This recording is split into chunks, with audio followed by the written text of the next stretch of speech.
I told the guys in the locker room after the game that I was proud of how we battled back and spotted them 2 touchdowns quick. That wasn't very smart on our part. We did a great job battling ourselves back into the game, take the lead, and then in the fourth quarter there we didn't we made too many mistakes to finish the game off. Mike, it looks like obviously it was a mistake to accept the holding penalty on the last drive. I assume you didn't quite have the math down, or did you consider declining it? What was the thought process there? Well, I tried to ask the referee what the deal was, and there was a little confusion, I think, there on what I was asking him, and so it got accepted. And then once the clock started, then he said, "Well, yeah, it always starts on that." So, needless to say, after the last kneel down, I had a few profanities for myself because I let the team down on that last call. Were you thinking accepted because then there's almost no way they get a first down? Well, I thought because the ball went out of bounds at the play that the clock was stopped, and so even though by accepting the penalty, the ball was still out of bounds and the clock was stopped. Okay. Well, like you said, or kind of referred to in your opening statement there, you guys have had a history down here sometimes of struggling, and then you fall behind the 8 ball 14-0. You almost get a little bit of a sense of here we go again. What did you guys talk to your guys about in making sure that didn't happen this time? Well, we didn't talk anything specifically about that. It was more or less we were trying a little bit too hard there, and so we were over pursuing on the kickoff return that they got on us, and then on the reverse. We literally practiced that on Monday. We knew that they were going to do that. They ran a couple against us last year, and we still were in pretty good shape. We just didn't pursue very well, and so. The big key was to let the offense get themselves back on track, and knew that once we started chipping away, we knew that we could, for the most part, pretty well dominate the line of scrimmage, and we just had to just claw our way back out of that 14-point hole. Also, you had a 4th and I think 8 from your own 10 when you decided to punt with a couple minutes left there. Obviously 4th and 8 from your own 10 is not an easy situation to be in. How strongly did you consider going for it on that instead of punting? Well, the 4th down conversion rates are pretty low, and I thought with 3.5 minutes left on the clock, we were in a hole as much as it was that I didn't want to have the opportunity to give them the ball right on our doorstep, because then that could pretty much seal the game regardless. So we wanted to make sure that we punted the ball, gave ourselves one chance, and probably would have had a good opportunity to at least get the ball back one more time if we wouldn't have accepted that penalty. But hindsight's always 20/20. Josh, talk about a little bit about just kind of what the offensive mindset was when you were down 14-0. Obviously, all the momentum was on their side, and you're kind of in that hostile environment. It can sometimes be tough to get that turned around. What did you guys do? We stuck to our game plan. We established Dejan early. That's been successful for us all year. So we did that.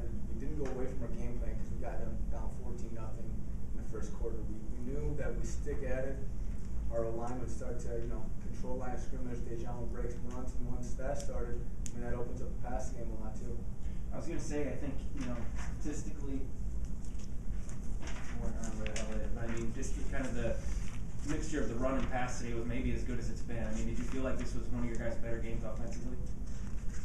I thought we ran a lot of good stuff. I thought there was a lot of successful plays that we had. We just, offensively, it's been when we struggled. The story of our season is when offense struggles, because we hurt ourselves. We had penalties. We had a turnover inside the red zone, and that's tough. But balance-wise, it was great. That's what we want to do, and if we do that, we feel like we can win ball games, and that's why it hurts kind of pretty bad right now, because we felt like we played well.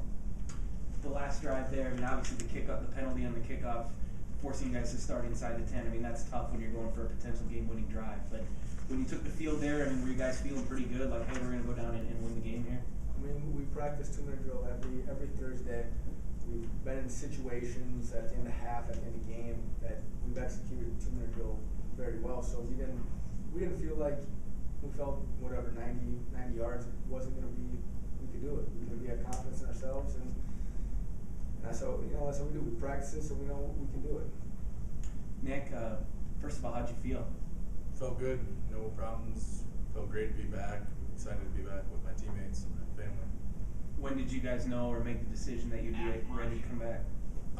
Well, I kind of knew last week. I mean, that was always kind of ever since I had the injury that I was going to be back for the Mankato game. And personally, I felt like could have played last week against Moorhead, but didn't want to rush it back. So, they obviously got the two really big plays on you guys early on, the special teams touchdown and then the reverse. But I mean, from there, it seemed like you guys being able to hold them on defense was sort of what allowed the offense to get back in the game. What were you guys doing on defense to kind of get things turned back around?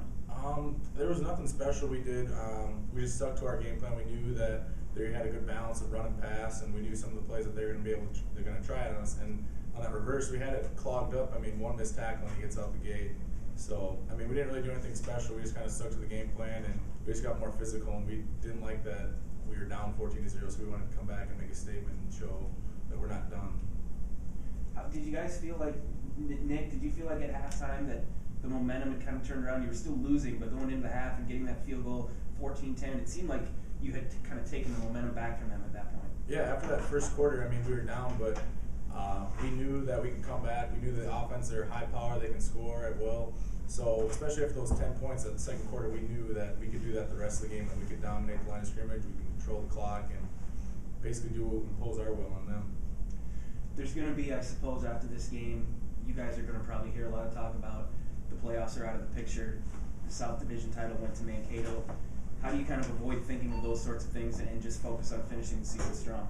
I mean, I'm a senior and I want to play as many games as possible, so I'm going to do whatever I can to put ourselves in a position for, you never know, especially this conference this year is, I mean, it's unpredictable, so you never know what's going to happen. So we're just going to come back and try to win these last two games and work our hardest to win those, and then be in a situation where, maybe something will fall in our lap. That's all I got, guys.